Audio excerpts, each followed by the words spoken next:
Welcome to the San Mateo Arboretum Society's monthly Zoom seminar, The Beauty of Camellias, with Jean Fleet and Meg Milani. It will last approximately 60 minutes and be recorded. Following the presentation will be a question and answer session. Submit questions during the presentation by clicking on the chat box icon. A few days after the presentation, you will be emailed a link to the recording and to an evaluation form to provide feedback. Before we start, a little information about what is happening at the Arboretum Society. Our nursery in San Mateo Central Park is usually open Saturdays and Sundays, noon to 2 p.m. through February. In March, the hours will be 11 a.m. to 2 p.m. Enter the north gate and wear a mask. Payment is by credit or debit card, Apple or Google Pay. No cash is accepted. While you are in Central Park, visit the Rose Garden, Butterfly Hummingbird, and our Sun and Shade demonstration gardens. All are maintained by the Arboretum Society volunteers. Today's presenters are Jean Fleet and Meg Milani, both active members of the San Francisco Peninsula Camellia Society and extremely knowledgeable on camellia culture. They are also longtime supporters and members of the Arboretum Society. Jean is also a member of our board. Both have given presentations, including a hands-on camellia pruning workshop in Central Park. This year, it is scheduled for May 1st. The number of registrants is limited, so sign up soon on our website, sanmateoarboretum.org/classes-events. Now, let's start today's program. Welcome, Jean and Meg. Thank you. I'd like to welcome you to the Beauty of Camellias. I'm Meg Milani and the president of the San Francisco Peninsula Camellia Society. Jean and I, my friend Jean, and I are going to be talking to you today about the beauty of camellias, types of camellias, the flower forms of camellias, a little bit of history of camellias, talk about the tea plant, talk about the culture of the camellia, how you can keep your camellias alive in your garden, how you might want to prune your camellias, how you might want to repot your camellias. And then at the end, we'll talk about publications and talk a little bit about our show that's coming up next weekend. Regarding questions, we're going to try something different. So we're in each of these sections. If you have a question, you can go ahead and ask it, and we'll unmute you, and then you can ask the question, and then we'll try to answer. On the chat. On the chat. Okay, so let me go ahead and start about why we call this the beauty of camellias. It is the perfect time for you to walk around your neighborhood or go into your backyard. If you're lucky enough to have camellias, they are popping out everywhere. And so I wanted to let you know how I use camellias in my house. So one of the things that I do is that I take a spray of camellias and put it in a vase. And that lasts a pretty good long time. You can float camellias. One of my things that I like to do is to have a little theme. So I love going to Yosemite. So here's my Yosemite plaque. And then I pick some of the Yosemite camellias and put it right by the plaque for an Ansel Adams photograph book.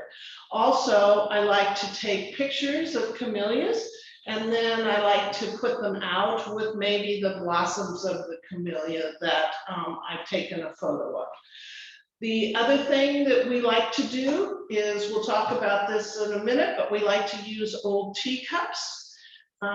We like to use pretty vases, use that Waterford glass that you don't use all the time, and put in a beautiful camellia and have it on your coffee table so that you can see the beauty inside and outside. And then the last thing that I do is that I try to move the blooming plants close to my patio so that I see them.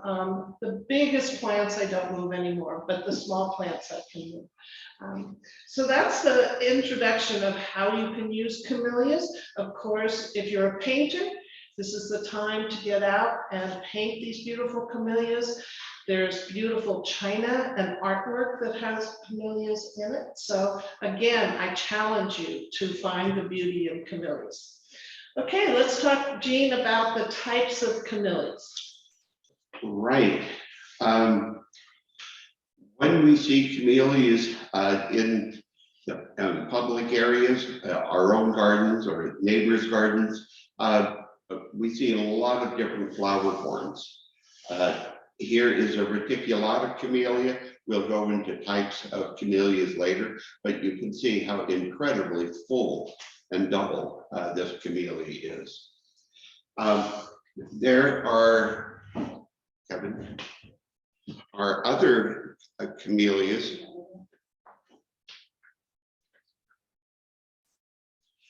A reticulata camellia, semi-double.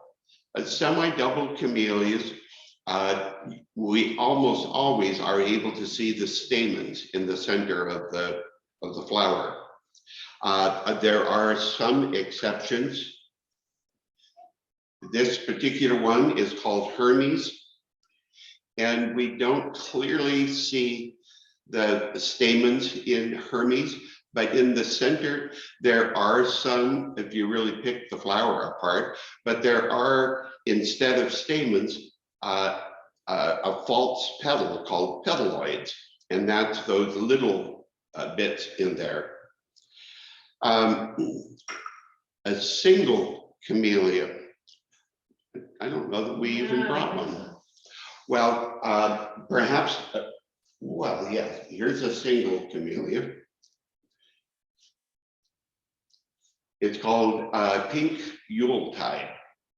Yuletide is a red camellia. Both of these are Sasanqua camellias. We'll talk about the kinds of camellia varieties. Right now we're talking about camellia flower forms, but you can see that's a single row of petals all the way around with the stamens visible in the middle. Semi-double camellias are different than the single one that we just saw. That single has exactly that, a single row of petals. Semi-double, two or more rows of petals. Again, the stamens are visible. Here's another one just opened in my garden called Bob O. It has easily 3 rows of petals, but because it's open, it's still called a semi-double. Here's a formal double. Right. Cammie's going to show. Nuccio's gem. Nuccio's gem of formal double. There are no stamens that are visible, and most likely not even any stamens. The result of that is reproduction is very different. With no stamens, the sexual part, there's not the ability of that particular camellia to multiply and develop seeds. Whereas those camellias that have stamens can develop seeds, and then they fall to the ground and germinate, or we deliberately try to grow them and come up with whatever sort of flower that is developed from that. Thanks. You can show the Margaret Davis picture there. Right. That's a full peony. This isn't. No. All right. This photograph is of a beautiful Japonica camellia, a peony form. The plant that we could commonly see is left and right at the front door at Filoli. A beautiful flower. The stamens are visible inside with a pink tinge around the outside of the petals and white petal blossoms. It really a beautiful, beautiful plant. Another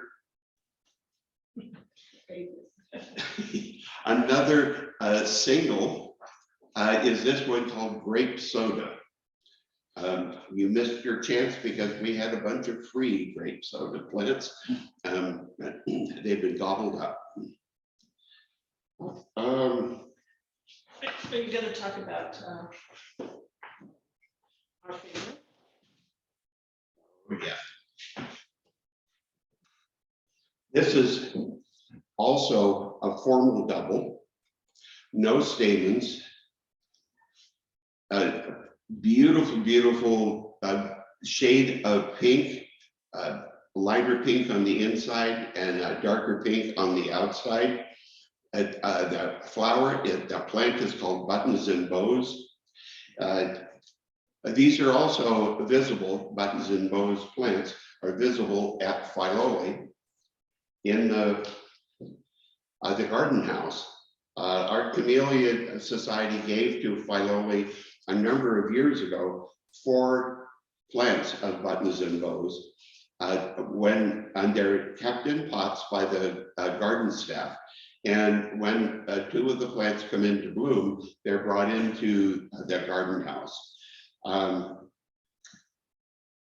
If any of you are familiar with the Mendocino Coast Botanical Gardens in Fort Bragg, their director, their executive director is a lady named Molly Barker.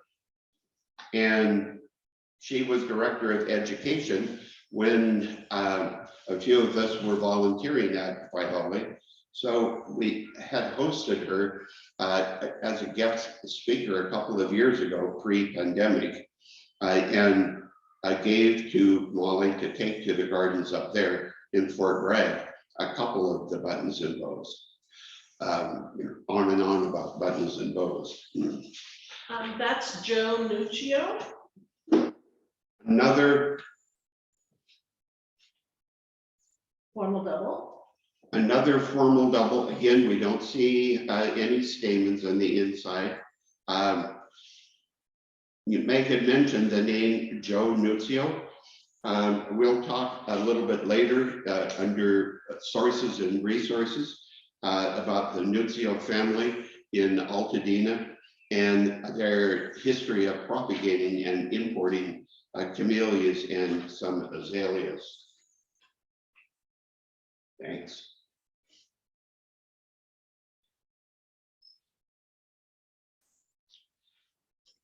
Camellias easily mutate too.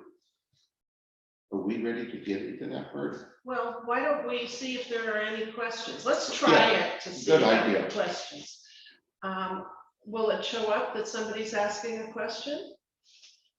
There's no questions. Okay, so that people can save questions until the end, but I'll just kind of spot it along the way to find out if there's any questions too. So, okay, Jean, let's go ahead and talk about the types of camellias. Right. In terms of where to put a camellia plant in your garden, it depends on the time that you're interested in having blooms. I mentioned earlier about pink Yuletide and showed a picture of the simple flower form of that and the red version of the same Yuletide single flower. Those two are a variety of camellia called sasanquid. Sasanquid camellias, many of which are fragrant, take a lot more sun and actually a fair amount of heat and do really well in that. So if there's a place in your garden where you have ample sun, not especially right against a white wall or against the house where the heat is reflected, these camellias do well in the full sun. Additionally, besides doing well in the full sun, they bloom earlier, except for this year. Often in the autumn, maybe certainly September, October and through the autumn, the sasanquas are in bloom. Some of them have a sweet fragrance. Other sasanquas have the fragrance of new mown hay. This particular year, I've noticed that sasanqua camellias that are in my garden and in gardens where I tend, they have come into bloom late, and they're still in bloom. And we're near the middle of February, a time when the sasanquas would have been long finished. Japonica camellia is another, probably the most common and popular camellia that we see on the peninsula. Usually will have its earlier blooms in December, maybe a little earlier, but usually December. And again, depending on what kind of camellia you have, there is at the foot with that. No, I got it right here.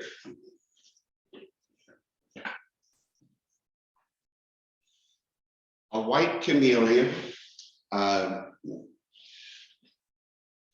silver waves, a semi-double. We could see the stamens in the middle. This is a Camellia japonica that is at my house in San Mateo. And it was in a location getting a little bit of filtered sun and some direct morning sun. That was too much for the flowers. So I moved it in complete shade. It still gets light, but no sun. And for the bloom time, being in a container, you can see there's no blemish on the flower because it's in a shade. Now, I would say the Japonica camellia, the white one, thanks. And probably most other white Japonica camellias are going to do better if they have some kind of protection from rain, particularly because they easily will spot, the petals will. And in the case of this one, a white camellia, it's not really doing so well in the, and even a lot of sun, the morning sun. So a thought is, if you're hell-bent on wanting to grow white camellias, a consideration is to have them in containers. Then they could be moved around according to the weather. This white one, silver waves that we just saw, is a plant that I'll move into a lot more sun when it stops blooming and it's time for the new growth to come on and then later buds to develop. Another type of camellia would be hybrid camellias, and we showed you buttons and bows. So that would be a cross between some of the reticulatas, the sinensis, the japonicas, or the sasanquas. And so again, most of the ones that we brought in that are cut are japonicas, and there are a few reticulatas. The reticulatas, Jean, you want to talk about? They're right. Larger. Generally, this pink one is a reticulata, semi-double. This red one is a reticulata, fully double peony form. Very often reticulata camellias have larger blossoms and with petals that are very often wavy, kind of like the in fourth grade when we made flowers out of Kleenex and pinking shears. It would be that kind of a flower. Big reticulatas take a certain amount of sun. The main consideration of reticulatas, they're not the most beautiful looking plant.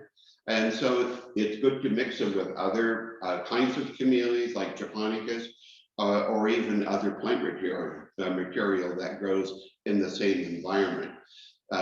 They don't take too well to pruning either. So if there's going to be directional pruning, do it while it's young so that as the plant develops, there's a certain amount of a bushy structure to the plant. And beyond that, probably leave it alone and love it. So one of the things that I thought we should talk about is that these camellias grow in the wild in Asia. And sasanquas, the ones that are earlier in the season, are native to Japan. And there is a camellia oil that's used in cooking and for beauty skin. And so that comes from the sasanqua camellia. The reticulatas are native to China. And then back to japonicas, they're native to Japan. And then the hybrids, of course, are going to be a combination. So the last group of camellias that we want to talk about, Jean, is Camellia sinensis. Would you like to talk about that? Sure, yeah. Camellia sinensis is here. Some people have difficulties growing it. It tends to be a little fussy. The Camellia sinensis is the tea camellia. Tea, green tea, black tea. White tea? Various kinds of tea come from the Camellia sinensis. Now, the white flower that we see in that plant is actually not Camellia sinensis flower, but it's a camellia in my garden called greasy eye. But I brought it because it's a single, and the flower of greasy eye is the same shape and not the same size. It's a little larger, but the Camellia sinensis has the same flower form, just a little bit smaller. Camellia sinensis, the tea camellia in Japan, and then later moved to, India and China. The sinensis camellia is grown in plantations, much like we have orange plantations here. As in the springtime, when the new growth starts to come out on that camellia, the new growth is pinched off and dried. That the dried camellia new growth is what comprises green tea, black tea, white tea. Meg, you could talk about that a bit. From what I understand, it has to do with the oxidation of the plant, and also how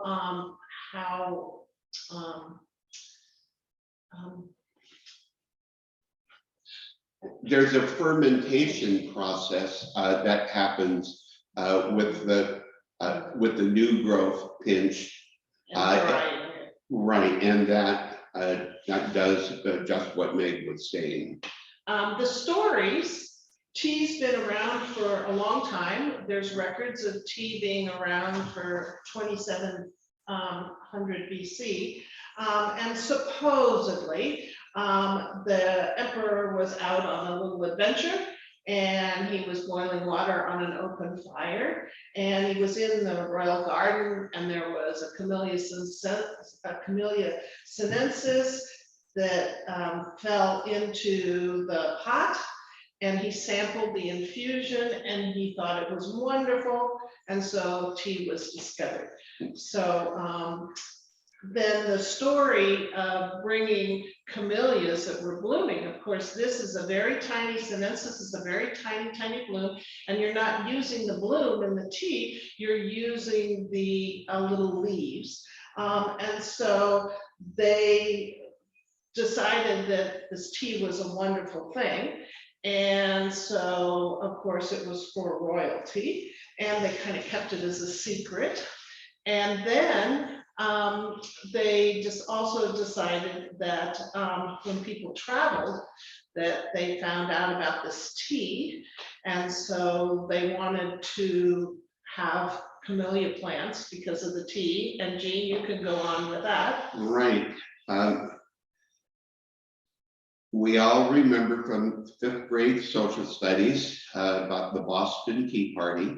And that was, of course, dumping a lot of tea into the bay there. But what preceded that is that there was commerce established between Europe, Britain, and Asia. And in China particularly, they had had tea long enough and developed it enough as a wonderful beverage that they wanted to be able to offer it to England. And British were very interested in importing that. And so they did, but then that was kind of costly. So enterprisingly, the Brits decided that they wanted to grow this. And so they said to China and Japan, send us the tea plant and we'll do it ourselves. Well, the name for the beverage tea is cha. The name for the particular flower and new growth, Camellia, is also cha.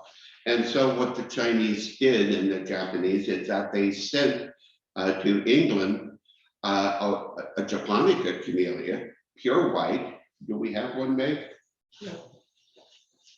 Oh, right here. Yeah, but it isn't catching around. No, I was thinking of Alba Plena. No, mine's not blooming yet. Okay, well, anyway, this formal double Camellia is very similar in its flower form to the first Camellia japonica that was sent to England, Alba Plena. With the idea that the Brits were then going to make tea out of that. Well, it's not the tea Camellia. So a little duping. There was an attempt to grow Camellia sinensis, but in Britain it required a greenhouse, and that was prohibitive compared to the plantations of camellias in India, China, and Japan. So Alba Plena was sent in from China to England in 1792. So they've been having the beautiful flowers for a long time. Right, and back to Philole for a moment. For those of you who have been to Philole and maybe have gone on the west part of the walled garden, just before the Castina Lente gate going into the woodland garden, there is an Alba Plena Camellia right there. And I haven't been just recently, but it's probably in bloom or coming into bloom really shortly. So basically in about 1798, camellias started to show up in the United States. They showed up with from the japonica plants. They came back east first, and then in California, they in the 1800s, they noticed that the flowers were being sent to people that wanted to grow beautiful flowers, and so they've come to California. So some of a couple of the flowers that we have are historical flowers. There's one right there that's called Pink Perfection. And Pink Perfection is an historical plant, and it was brought here again early times. And if it's older than 1950, if it's brought here since 1950, then it's considered historical. And there's another historical one that I said, I think Hermes, another one that's an historical camellia. Some of these have been hybridized lately, but anyway, that one's an old time one also. So that gets me into a little bit about why I started camellias. I started growing camellias because my mom and her family, her uncles and aunts grew camellias. And so it's sort of been a tradition to have camellias. So the first camellia that I put into my yard one was Pink Perfection and the other was Hermie. And it was because my mom's family had that in their yard. And so if you walk around the neighborhoods, you'll see these big, huge tree-like bushes of camellias that are in front of houses that were built in the 1920s and 1930s. And they put these plants in. And, you know, most of these plants are as old as the house. And a lot of people, you know, said, a friend just said to me yesterday, I've had the camellia in the house since the 1970s. I can't see out the window anymore. The camellia has to go. So I said, oh, maybe we could come and dig it up and move it in your backyard. So Jean, you want to talk about how you have some favorites of camellias? Yeah.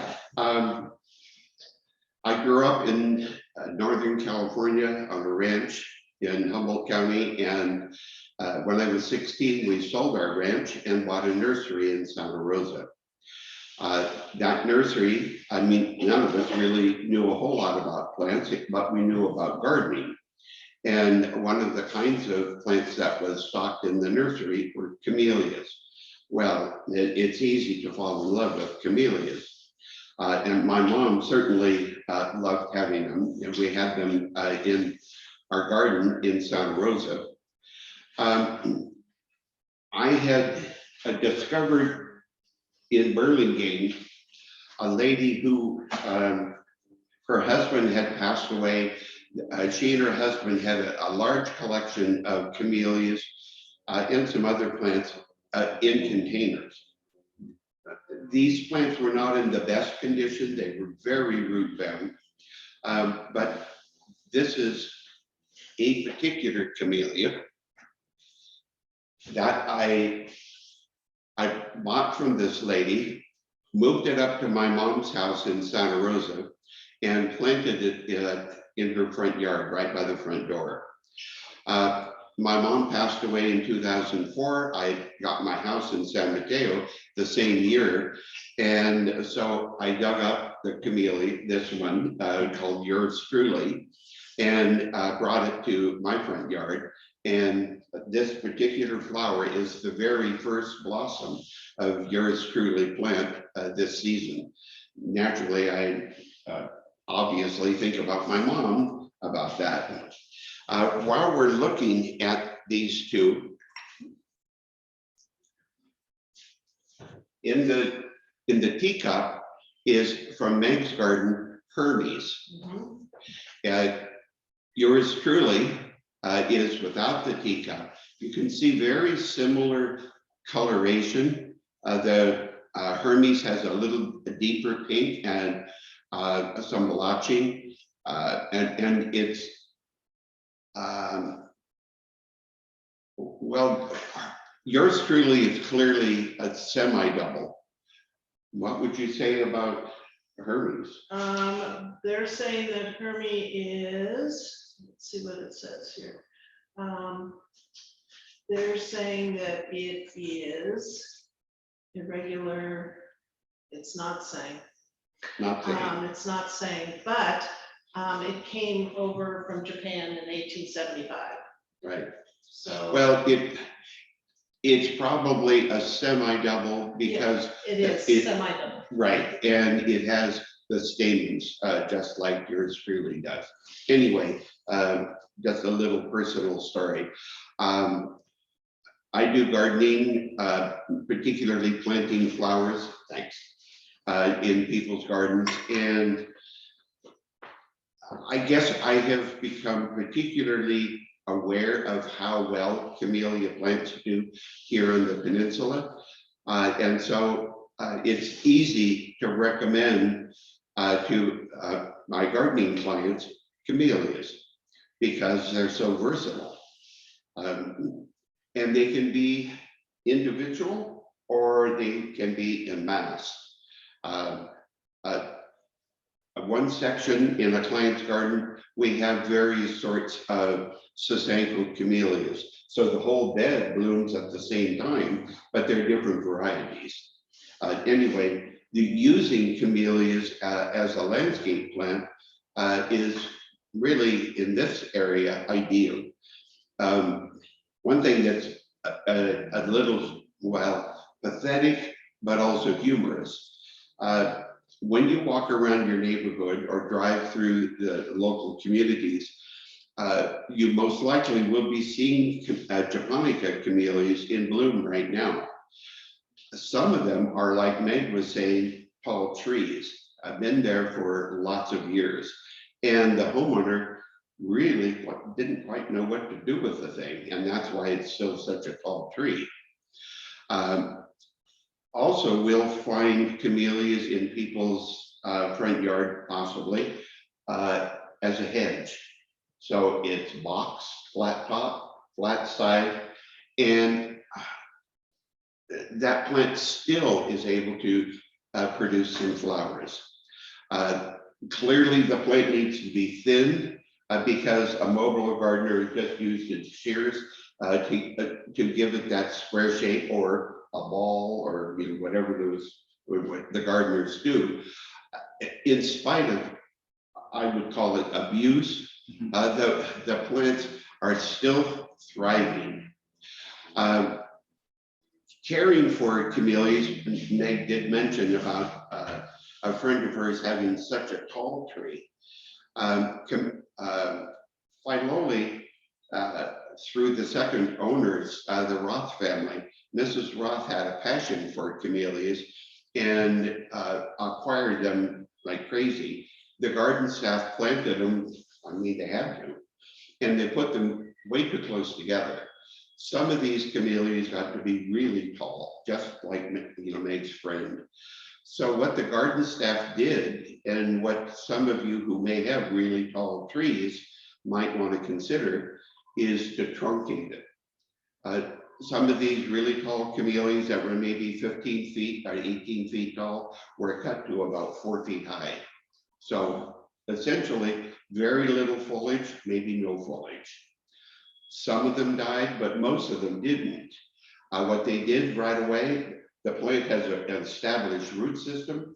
It has a way of getting water up to foliage, but there is no foliage. So right away, it's going to crank out branches, leaves. It's got to do something to be able to photosynthesize and support itself.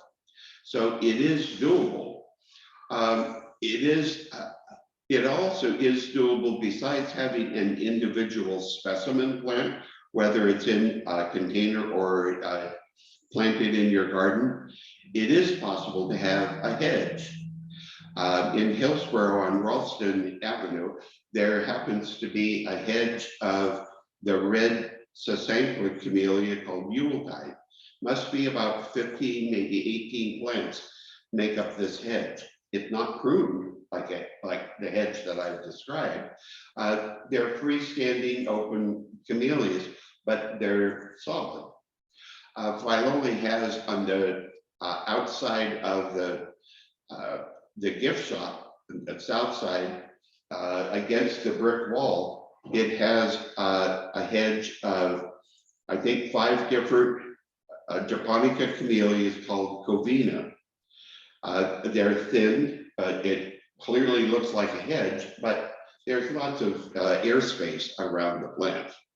And it's all of the same variety. Go a little bit further in the same wall, closer to the back door of the garden shop, is an assortment of japonica camellias. So not the same variety. And so they bloom at different times. They have a different growth habit. It's nice to look at. It's not the formal looking hedge that the covina planting is. Before we go on to camellia culture, I thought that I would just lead into camellia culture, because a lot of people don't have the space to plant these camellias and have a 15-foot tree. So a lot of us purchase the camellias in 1 gallons, 2 gallons, 5 gallons, and then of course we're constantly transplanting them as they grow. But if they're in the containers, you can move them. So I was inspired at Philoli when I would see the buttons and bows blooming, and it was, remember, our society that gave them these 2 plants. Anyway, so I was determined that I was going to have the buttons and bows. So I bought myself 2 buttons and bows in 1 gallon size. And I had it at the entrance of my house because it was going to be just like Philoli. And so over the time, I have transplanted it several years, and I've been in my house for over 30 years. And the plant, the 2 buttons and bows are now in 50-gallon containers, and I can't move them anymore. So when we talk about camellia culture, there's a lot you can do with camellias in the ground, but you also can have them in containers. So I see there's a question about propagating camellias. We'll talk about that in a few minutes when we talk about camellia culture. But basically, we'll talk a little bit about soil. We'll talk a little bit about planting. This is just a little introduction, and then there's more details that you can get later with the resources I tell you about. As Jean said, the watering is, watering about twice a week around here.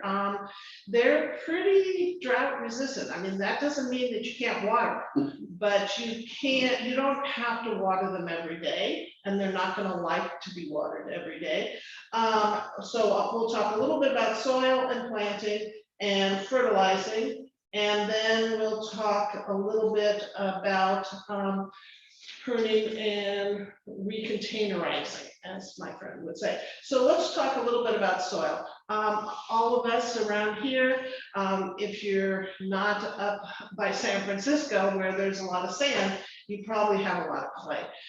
So camellias come from forests. That's where they grow in Asia, in forests underneath trees.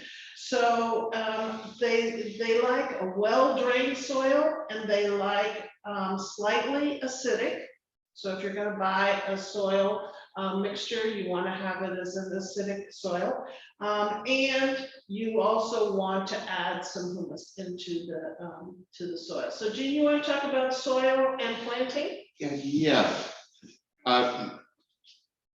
It's a little bit different if you're planting in the ground, and particularly as Meg was referring to, many of the soils in our areas here in the Bay Area, the Peninsula, there's clay soil. Clay doesn't really allow for good water flow very well. So if you happen to have clay soil and you still are going to plant a camellia, there are a couple of approaches. One is to work on breaking down that clay, and it takes some time to do that, adding organic material, adding gypsum. Calcium will chemically help to break down that soil.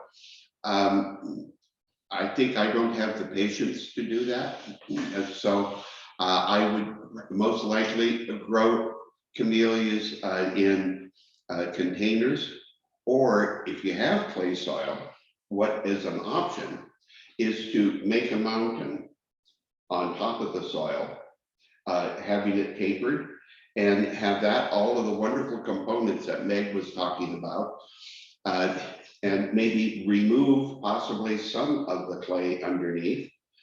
And depending, we haven't had a wet winter for almost beyond memory, but if your mountain for planting isn't really very high, then you can dig a trench in the clay and have that trench go downhill away from your little mountain, so that when the heavy rains come, please, that water can actually drain off from that area.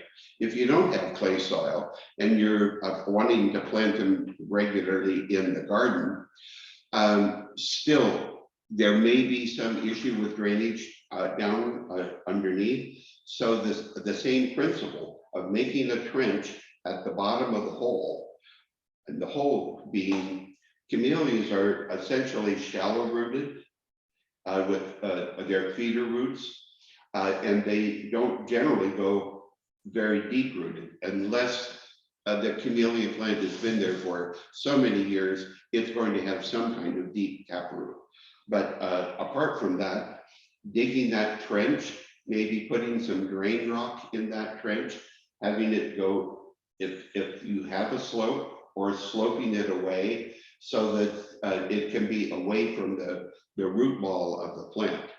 And then mixing organic material. This could be Lingso nearby has a rhododendron mix, which is pebble bark of different sizes.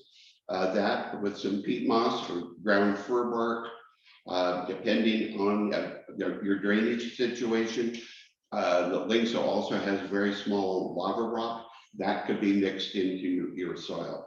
And while you're preparing soil for a new plant, you might want to consider adding some fertilizer, organic fertilizer of some form, cottonseed meal, blood meal, bone meal, fish meal, all of those are natural organic fertilizers. So Jean, when you were talking about digging the hole, remember, you'd always dig a hole that's about twice the size of the container that you're going to put the plant in. And what I do is I don't dig out all the clay and get rid of it. I just mix all these good amendments into some of the clay and then put it back in. And they do fine. The other thing is, you can grow them in containers, make sure that there's good soil in your container. And then you can put it in the place that you think it's going to grow, and then you can move it if it's not doing well. Some of the exposure might be an issue. You really want to grow camellias in the morning sun, not especially, I'm in Redwood City, and you don't want to have camellias in the full afternoon sun. Unless there's the Sangre camellias. But you really want them kind of protected. So, I have them on the side of the house that gets the morning sun, and then underneath some trees, but not too much, because you want to get the light so they'll bloom. So Jean, why don't you talk a little bit about maybe the pruning or the propagation. We've got seeds over here, and someone asked a question about, can you propagate by cuttings? I mentioned about the various camellia forms that have stamens. Of course, that's pollen, and in the middle of each of the flowers is a pistil of some form that will accept the pollen, and wouldn't you know, there come seeds.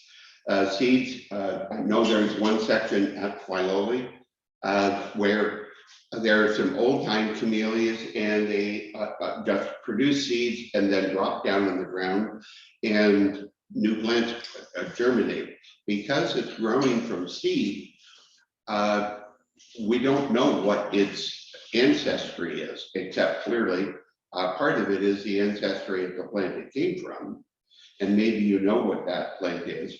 But the pollen that a honeybee has brought, or the wind, it could from a neighbor, it could be from your own garden, and so it's an exciting opportunity to find out.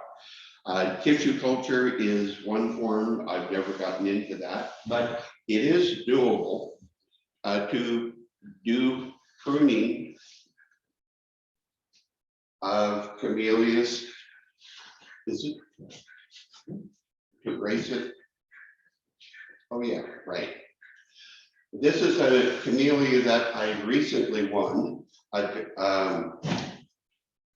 an autumn blooming camellia. I'm going to bring it over there. isn't it Senritsuko? Yeah, Okay, and that's a rose form double. okay, this particular branch, the main branch was clipped right where my finger is. And so there's a one shoot here, one branch there. This one main branch coming up was not pruned or clipped, so it hasn't branched. So that's where I'm wanting to make a cutting. Now here's where it had been cut last year, and this is new growth.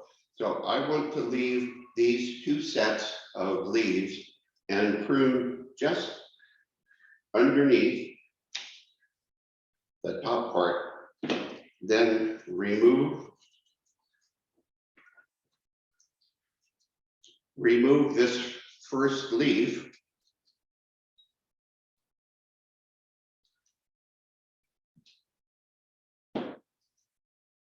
And this then could go into a potting medium like perlite, vermiculite, soil, water, but perlite or vermiculite would be a better way to do it. I'm going to put it in a wet paper towel right now till I get it home. But then what will happen is I'm going to cut this down just above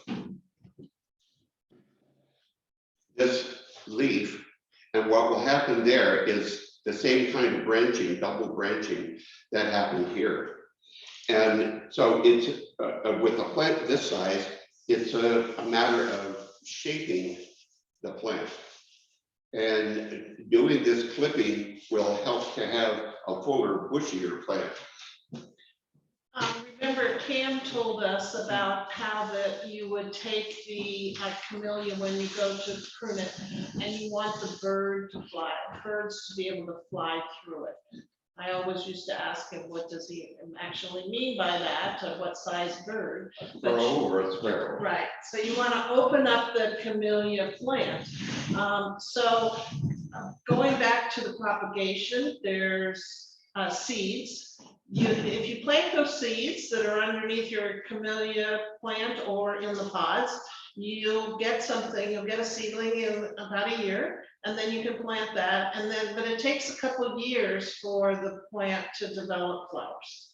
So it's, you know, it's a lot easier to buy a 1 gallon from our show, which then will have bloom. You don't have to wait 5 years to have a bloom. You can do cuttings, as we said. Somebody was mentioning, talking about air layering. You can do that as well. You can do cuttings and grafting. You can do that. Right. So again, so how old do you think that Senritsuko was, the one that's in the 2 gallon? They take them and put them in 1 gallons, and then I think they're about 3 to 5 years, and then that went into a 2 gallon. And I can see the bottom of this, that this Senritsuko was grafted onto rootstock. Now, I don't know what rootstock that was, but a hardy rootstock. And what will happen then is, this is the name of the plant, but the rootstock is different. Another way of also speaking of the same thing, tree roses, a hardy rootstock, and then a strong cane is grafted to that hardy rootstock. And then on the top of the cane, whether it's short cane or a taller cane, is actually the rose that you're buying, double delight or whatever piece, whatever it is. That's what's grafted on the top. So there are 3 different roses involved in that. And we don't know what the other 2, what the cane is. It's a hardy rose, and the rootstock also hardy. So similarly here. Are we going to spend time pruning? Yes, I'd like you to do that. Okay. And again, while Jean's getting ready to prune that wonderful plant of his, there are some resources that I'm going to tell you about in a few minutes. We might go over the 2 o'clock, but we want to talk to you about, because you're asking various good questions here about, say, propagating, and I found some sources that are pretty easy for us to get to. So I'll share that. Jean, why don't you talk about opening this plant up, Right. and maybe having the bird fly through it. An example of what Meg is talking about, the bird flying through. At Filoli, coming into the garden, the sunken garden is straight ahead, turn to the left, and you're approaching the walled garden. There's a pathway that comes from a gate that is right behind the shop, and an intersection of 2 pathways. So people could collide, except that the pruning of that one camellia is very open. And so by thinning this camellia out, when later this year it develops buds, it'll have a chance of developing healthier buds. So I guess we can see what I'm looking at inside are branches, side branches on this main, and okay, there are various side branches here, but in order to keep the inside of the plant less dense, I'm pruning away some of that density. So as Meg is saying, a bird can fly through it. And if you decide to come and help us prune some camellias in Central Park, which we'll be doing in May, everybody has their little technique of doing it. I first go to the plant and I take off all the dead parts. And then I start in the middle and I try to open it up a little bit.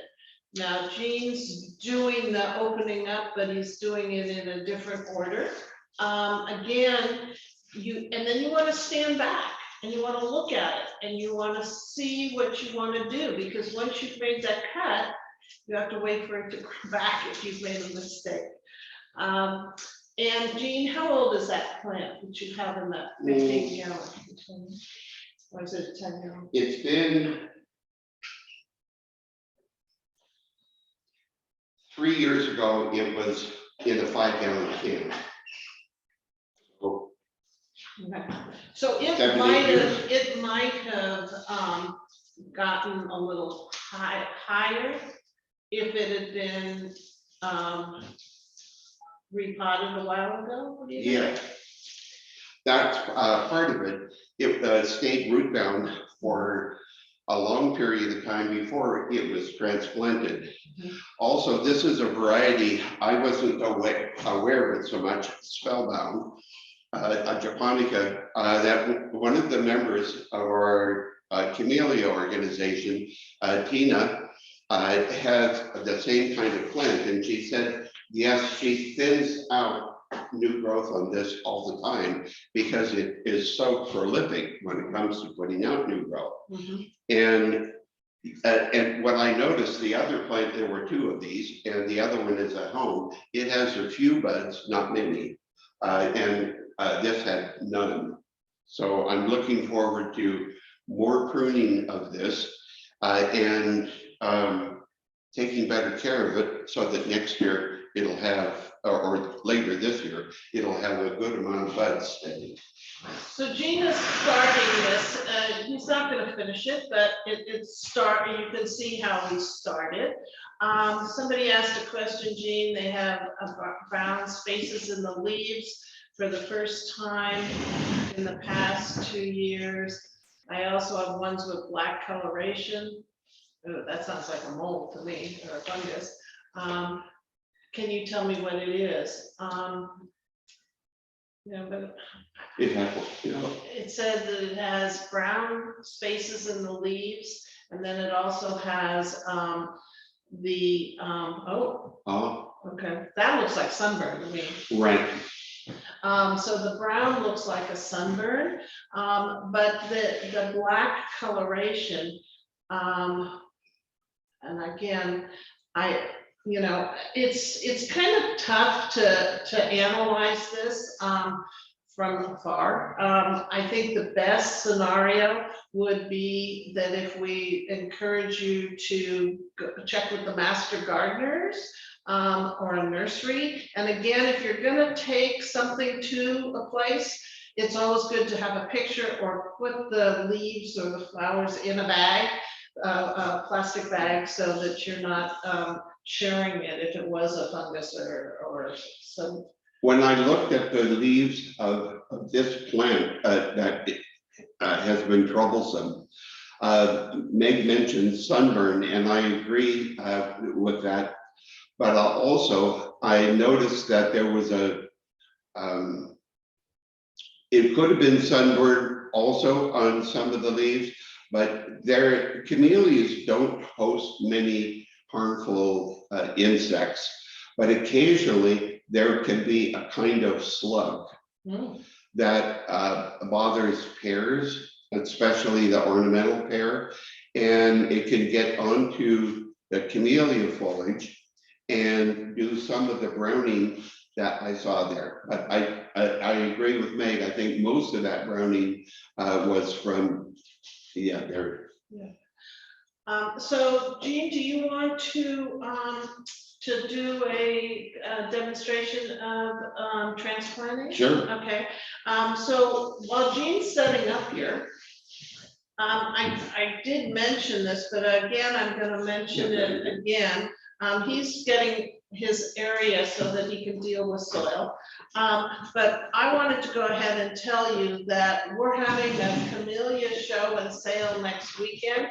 We haven't had the Camellia show and sale for 2 years, so 2020 was the year. So I want to invite you to see lots of varieties of camellias, and you'll also get to come and see a room full of plants to purchase.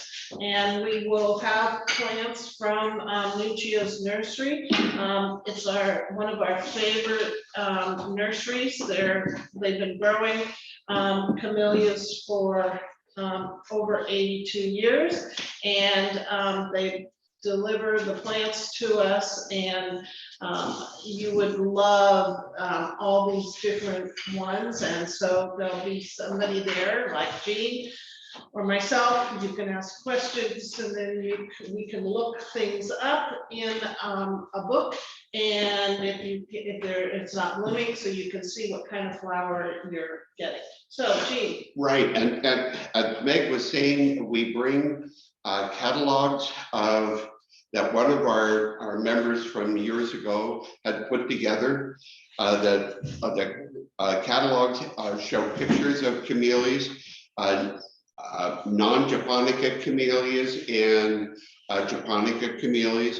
It was through looking, when I first became a member, I looked through a catalog after catalog and found this flower that had been in my mom's garden that I had taken to her. And it was through that I was able to determine that this was yours truly instead of Hermes like Meg has. So bring a flower if you want, and try to identify it in the catalogs. Planting a camellia in a container, it could be most any size container. I just happened to bring this pot and this root-bound camellia. It's looking for, it has some buds, bless its heart. So I'm going to, in this container, put some soil in the bottom. Now this is all new soil. You don't Right. want to use all that old soil because you want to give it nutrients. And because it's a 1-gallon can plant, it's easy enough with my thumb to push on the bottom to encourage the root system to be separate from the container. I don't know if you can see it, but the roots of the plant are, some of them are above the surface of the soil. So as you might with any other plant, I'm massaging the root system on the side. These are mostly feeder roots, and just breaking them a little bit. Putting them, in this case, the stem, the trunk, in more or less in the center of the pot. And because there are roots above the surface of the soil, as the plant came out of the gallon can, I'm going to add more soil than was original in the gallon can. And as I'm putting this soil around, I'm firming down. Camellias need to be able to, and most any plant needs to be able to have a certain amount of air around the root system, but not big old air pockets. So one of the questions that has come up about, well, when do you recontainerize your plants? And that's a good question. And that was the first thing that Jean taught me when we did one of these talks years ago. And the camellias are not in dormancy when they're blooming. So you want to transplant them when they're blooming, right? Right, and this particular Japonica camellia has 4 buds on it, bless its heart. And so I'll let it bloom, but as Meg is saying, the plant is dormant now. It's not growing, there's no new leaves coming out. When the flowers are finished, and this is individual for each kind of camellia, each individual, even Japonica camellia. If an early Japonica, early blooming Japonica camellia, one that maybe has started in December, January, February, it's going to be all finished generally by April, and certainly May. Even though there are Japonica camellias that don't even start to bloom until May, and some even into June. So the transplanting is going to be individual, the same as the pruning. But when the buds are there, or even if it's in bloom, that's the time to transplant it, whether it's a Sasanqua camellia or any of the other hybrids or Japonica, that's the time to do that. I'm not going to water this right now, but that would be the next step, is to give it a good drink of water. And if you've done this in the evening, once you've given your camellia a good drink of water, you might give one to yourself too. Maybe a glass of wine or whatever it is you're into. You were talking about the recontainerizing. A question came up, when do we prune Sasanquas? You prune camellias after they bloom. So if your Sasanqua, your Yuletide, is still blooming right now, you don't prune it. You wait until most of it is done blooming, and then you proceed to prune it. So Sasanquas are pruned first. And then you do your Japonicas normally because they're coming into bloom now. So when we do the May event in Central Park, most of the camellias will have finished blooming, the Japonicas, and then that's a good time to prune them. Reticulatas you don't have to prune very often, so you just forget to deal with them. One of the things about the pruning, as Meg is saying, when the flowers are done on whatever, Sasanqua, Japonica, whatever, when the flowers are done, or even before the flowers are done, it's possible to see at the leaf node, meaning where the leaf joins the main stem, there's usually a little nubbin sticking up. That's the new growth. If this were a tea camellia, that new growth, as soon as it comes out, would pinch it off and make green tea out of it. With our Japonica camellia or whatever variety, we look for that new growth. Now, this particular plant has a little nubbin, which is a leaf node starting. When those actually start to open, that's the time to prune. It's also the time to begin fertilizing. Later varieties of Japonica camellias, meaning ones that don't even start to bloom until April, May, or June, depending on the weather, they may start to develop new growth even before the flowering is finished. That's a time when you make your choice, and you transplant it when it's completely dormant, not developing new growth, or transplant it, prune it before the new growth gets too established, or as the new growth is coming out, that is a good time to also do some fine tuning in making sure that there's plenty of space in between, like on the big guy. So there was a question about, again, debudding, and there's been several questions. It depends on what you're doing with your plant. If you have your plant in the garden, and like I put the Camellia in 35 years ago, it's just a landscape plant, then I don't do any debudding. If you want to get a bigger flower, and you go and you keep one single bud, and then you debud all those other ones around there.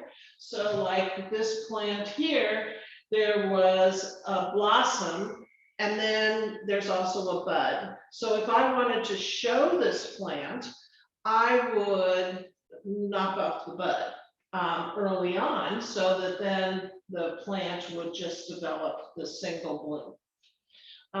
So there's a question there about, I got 8 buds at the end.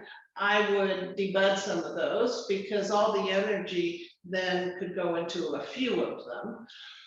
And that way, then you would have a bigger, stronger flower. And piggybacking on that, if a camellia plant develops a lot of buds at the end of the stem, and depending on what our weather might be, when all of those start to open, there's going to be some congestion.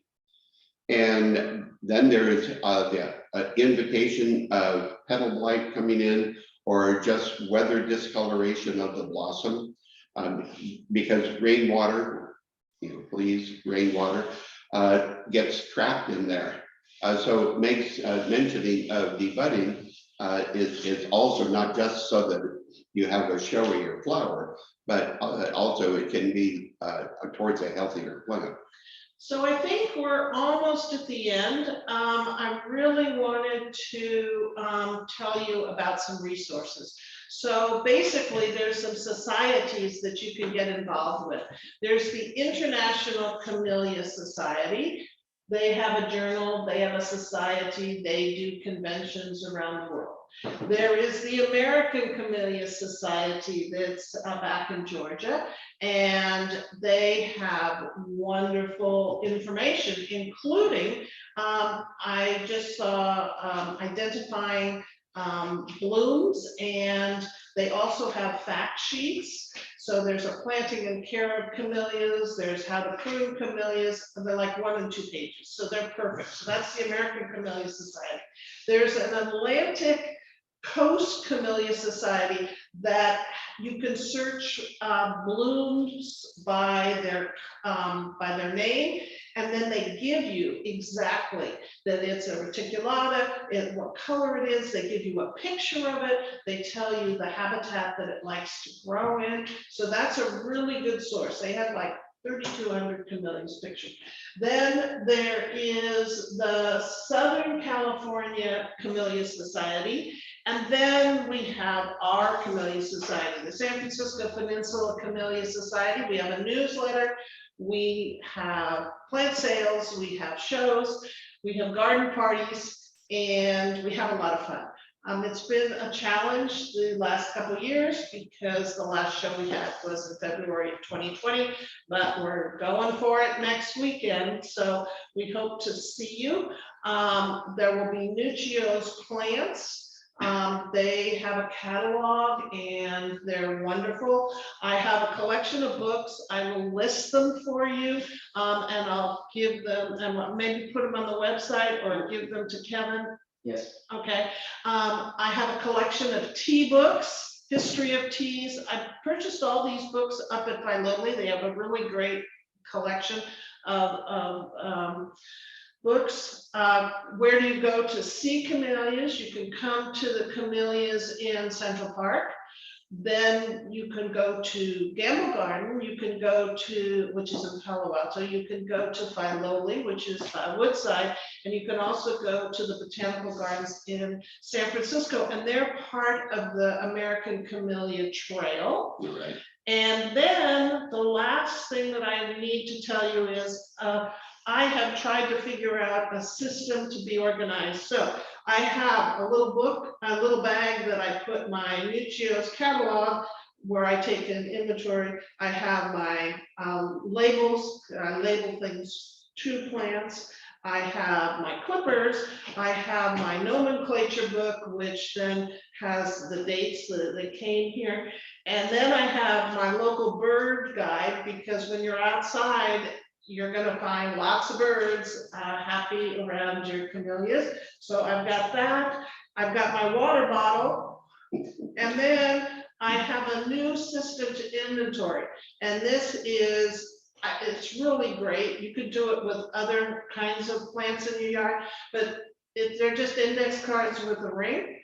And I can put on there when I recontainerize it, when I obtain it, when I prune it, when I do anything to it. And then I can keep track so that I don't buy the same plant over and over again.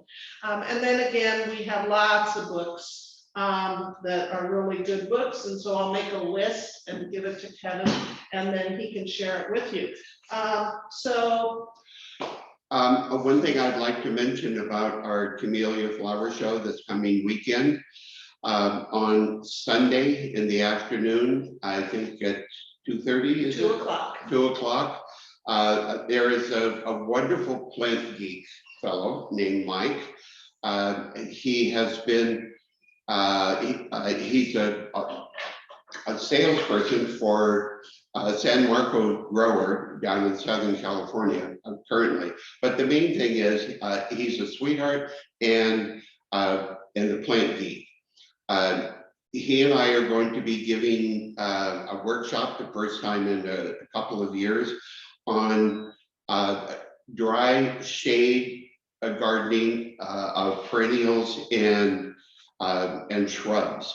We'll have samples of plants so that Mike does, I mean, we don't need to try and encourage him to talk because he does it, and great information too.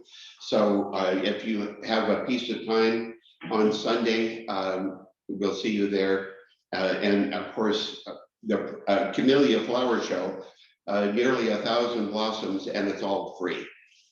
So we're in Redwood City. We'll be there next week.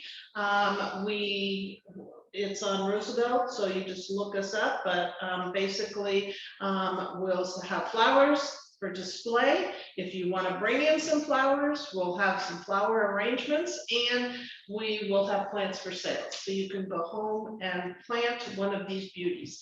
Last but not least, the best part of the camellias is, I think, is getting into the camellias. We have really good camellia friends. So thank you, Gene. Thank He you, has May. become a camellia friend, and We enjoy the same things and enjoy our gardens. So we thank you for participating and hope to see you at our show. Very good. Thank you, Jean and Meg, for that excellent presentation. There's so much information. And I have to recommend that everyone do try to go to their Camellia show in Redwood City. It is amazing. There's such a variety of camellias. So you can check out the info. You can go to their website, the CamelliasSFPCS.org, or just Google the San Francisco Peninsula Camellia Society, and you get all that information. So I hope everyone learned something new about the world of camellias and way to incorporate them into your landscaping. If you want to learn more about pruning camellias, don't forget to sign up for our May 1st free program, Pruning Camellias in Central Park. This is an outside, hands-on demonstration in which you'll have the opportunity to learn by pruning the many camellias in Central Park. You also contribute to the beautification of the park. It will be given by Jean Fleet and members of the San Francisco Peninsula Camellia Society. Registration is limited, so sign up now at sanmataoarboretum.org/classes-events. In a few days, you will be emailed a link to a recording of the presentation and an evaluation form. Any unanswered questions can be addressed at that time. We would appreciate feedback on what worked and where we can improve. Please join us for future seminars and workshops. The free Zoom seminar on Sunday, March 6th will be Wildlife Habitat in Your Backyard with Mike Azevedo. Sign up on our website, sanmataoarboretum.org/classes-events. Also on March 6th from 11 a.m. to 2 p.m., the Master Gardeners will be starting their monthly plant clinics at the Arboretum Society. You can join the Arboretum Society and receive discounts on workshops at a variety of nurseries and businesses on the peninsula, and a 10% discount on all purchases at the Arboretum's nursery. Also, let us know if you are interested in volunteering by signing up on our website or emailing us at info@sanmataoarboretum.org, or you can call 650-579-0536. We have a variety of opportunities from working in the nursery to maintenance, organizing monthly seminars and workshops, and community outreach, and more. Thank you again to Dean and Meg, and to Kevin, our Zoom technical specialist, and to all of you for joining us today. The program is now finished.